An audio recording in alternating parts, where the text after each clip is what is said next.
mbabone batandukanye pe bikore vuba cyane ariko ndabishaka vuba pe.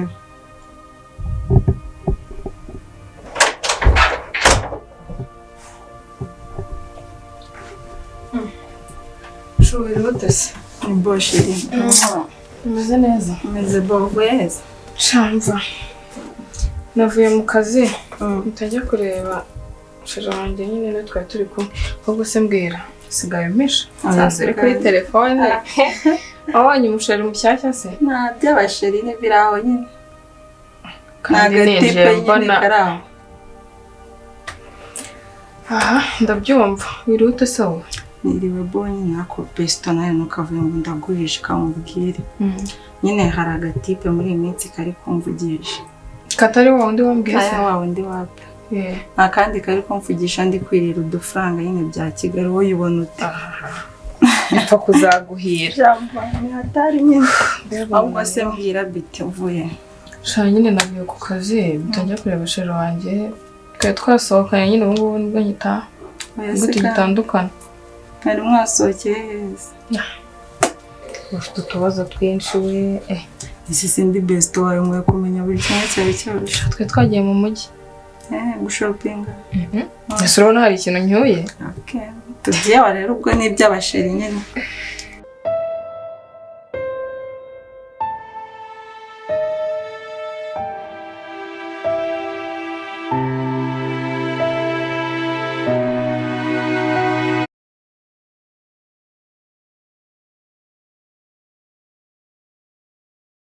Ahubwo simvashusha mva nyine twagize ibihe byiza ko kumana we ntabwo nabikubwira ngo byumve ndumva nishimye bandi bana desisha nanjye wamuma nayo yajya ngumana sina nkarara njye nyine se ako ho muri uzamubona sinubwo se wabonye uwo mugiye kuba muri kumwe muri iyi minsi ukajya guha amafaranga n'uwo nkunda nayo nshaka uwo nkunda tuzatugendana nkawe mugatembera nyine mukishima atari humura uzamubona ahubwo rero ushaka mbyamuretse nyine mbanze njye gukora dushe ubwo nahamukanya njya gukora dushe mbe ngiye aramfashe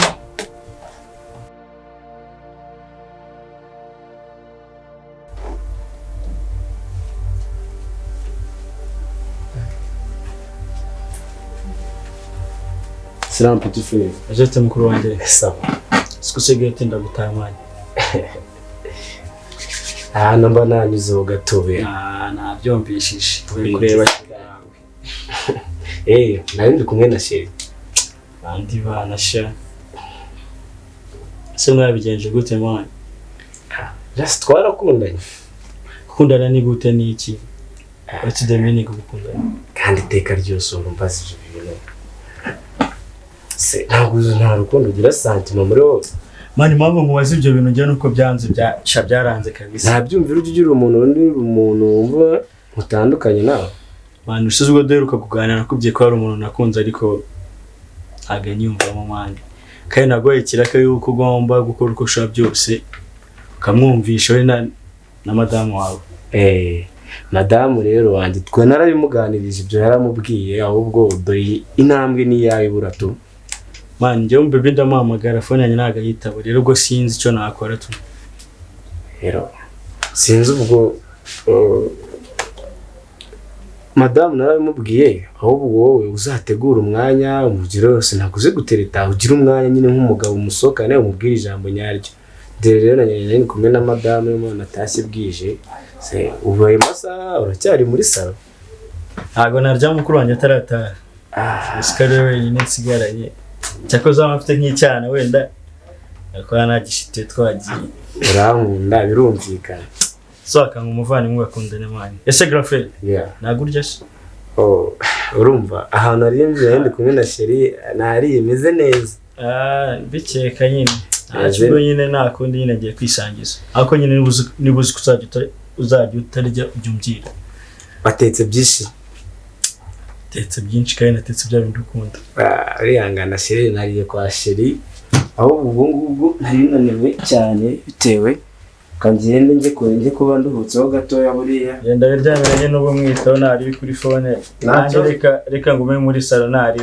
Nari uri petit frère. Ariko ngiye gucayinga mwandikire.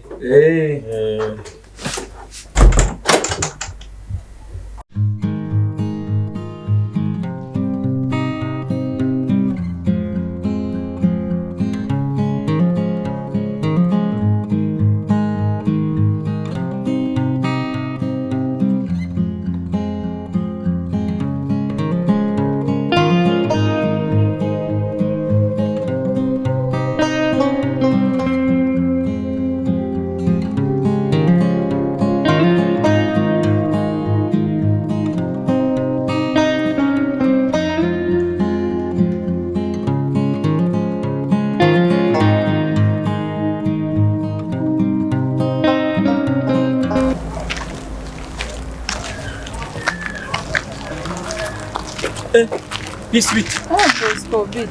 Yes, peace.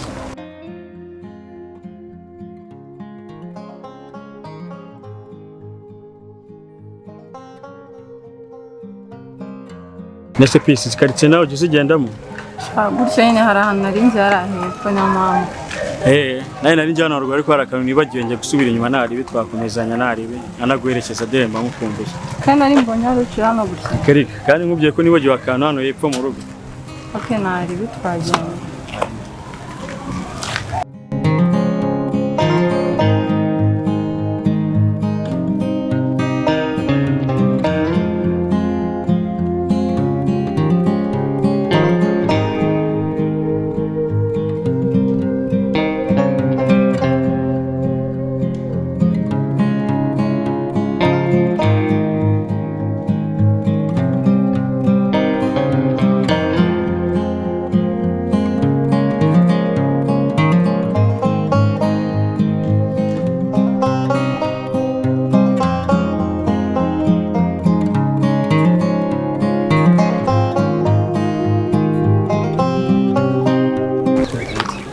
Ngiye kuzamukira hano. Nazamutse se? Hari umushuti wanjye ngiye kureba. Urumva ndakomeza ariko nyine warabuze nyine uri kwirya byatari kubera iki? Wapi ntabwo nabuze ndahari sinzi ngumamagara nayifite phone. Ndaguhamagara wapi? Ariko wisubireho sibyo? Kuko ndaguhamagara nyine nkukeneye usanga wapi? Gerageza nyine me time ariko. Kuba ari ibintu nshaka kuganiriza bya danger. Nta kibazo rwose ndaza kwisubiraho. Temurayimo se cyane. Murakoze cyane turi tubashimiye. Bye. Sawa.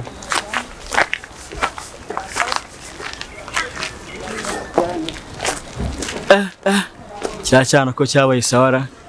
Ako gikabije ko nyirya ariko reka nyishakire time kabisa. Ntago kizancika wallahi. Sha ibaze nateye n'inzira zanjye kansubiraho naringiye.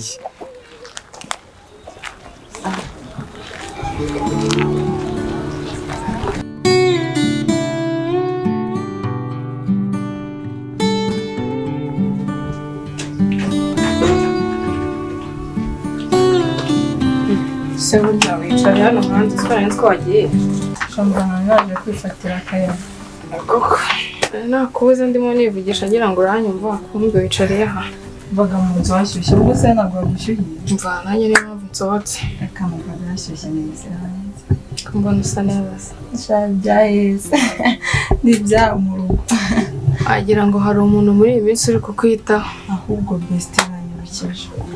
Nahoze nshaka kukubwira ngo mbyibagiwe. Ibigeze kandi bari igitipe cyanjagaraje muri iyi minsi mana we. Ako nizere ko ari mwiza nyine. Afite gahunda wahita ufatira ukomera ukumbwira ko n'ubundi nta muntu ufite. Shara aho biraho. Yesu uri kumva nta kantu kajyamo. Nyine wenda ugereranyije ukuntu umubona. Nyine biraho ntacyo atwaye. Nese wafatiye. Ni na mwiza pe ariko wapi. Nese urabura iki? Ndabizi neza kuri singo. Nta mushero ufite. Urabizi be. Niba nta kintu abuze wafatiyeho. Ngiye mfite umutipe w'inzozi zanjye nshaka. Ku buryo ngo adahuye n'inzozi zawe. mfite umuhungu w'inzozi zanjye nshaka kandi nzamubona ndabizi. Cange rero ndumva uwo ngo nyine niba nta kintu atwaye ukaba ari wowe wifatira. Oya, mfite uwo nshaka w'inzozi zanjye nzamubona igihe kizagera nzamubona. Ubwo wenda uracyashoboye kwihangana. Ngiye numvaga nyine ndumva uri no gukomeza kubimbwiraho ibyo ngubu kabe ntigire mu cyumba. Gusa ndabizi ko nzamubona w'inzozi zanjye igihe kizagera ngubona. nyamara iyo ubishaka wari kunyumva. Uransanga mu cyumba turi kumushinga. Kuko ngaho genda.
Babe.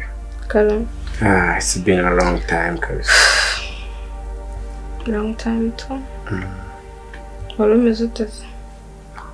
Nari meze neza ariko ntabwo byari cyane. Umutima wari warahagaze reka. Ubu se rero naratinze kuza. Oh my god, neza. Narabikubwiye n'akazi nikagendaga. Sinari nakubwiye se ko nizo nzagufasha. Nkundi umunsi rwose akazi kuraza ukamfasha ndacyagakora hari. Ndagufasha nta kibazo. Okay. Wese waba umeze ute sweetheart? Cyane nanjye ndaho nari nkumbuye. Kuranga ndumva ndi comfortable meze neza kuri. Nari ndumva nishimye. Cyane? Cyane. Nawe urabeshya. Ego ko. Urabizi sinakubeshya. Sana akifuje ko najya mpura nimereye gutya pe. Yego. Siko twemereye nka Adamu na Eva. Murebe. Subundi shombwira.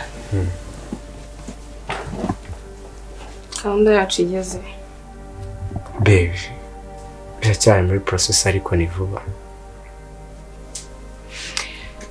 Urabizi nihanganye igihe kirekire ndacyakomeje kwihangana. Ndabizi baby, ndabizi. Ariko nawe ndabizi imishinga bari myinshi imwe n'imwe irarangiye. Nako ndizere ko atari njye ugiye guha. Ndizere ko ugiye kuryaho. Nakanjye. Nakanjye. Shere susunda. Yego. Sugo ni ngombwa ngo rero ubimbaza. Bon appétit. Babe. You know, urabizi tumwe bwabaye nyuma y'ubuzima. Nifuza ko tuzibanira forever babe. Ubuzana wowe nguhengeye ntabwo. Sweetheart. Oya ngenda ry'ikinyomoro. Ego. Sana ngufashe. Ubanza ryawo ubwo. Nese kudashaka kurya. Babe. Come on. Urarya ngenda ry'ikinyomoro. Ubuzima no bitika. Bundi wabaga he? Wari waramburiye heza. Nari warabuze n'ukuri. Kakera. Yabo kuma baby kuki utarya imineke? Oya? Kumva ntayishaka gusa. Okay.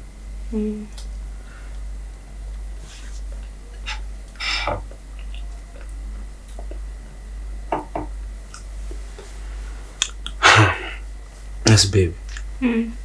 Nyine urabona iminsi yari ibaye myinshi cyane nawe utansura.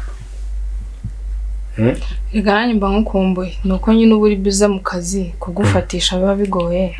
Ubese iyo nagufatishije mba numva tutatandukana cyane se. Okay. Mba nkukumbuye birumvikana cyane ariko nanjye singiye tu. Nowadays nukora cyane. Ego. Minsi ntabwo yoroshye. Ndabizi. Rero baby.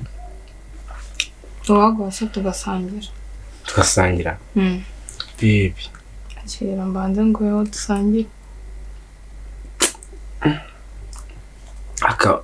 Adamu yarabayeho neza muri Edeni. We. Baby.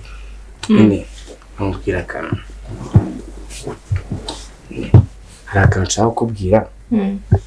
Nyine urabona iminsi ibaye myinshi waza tukagira utuntu tureba hariya. Sufata. Okay, ngaho tugende. Ngo.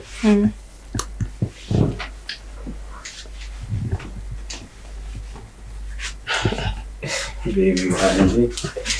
Karamba. Ubundi udahari ubuzima bwahagaze.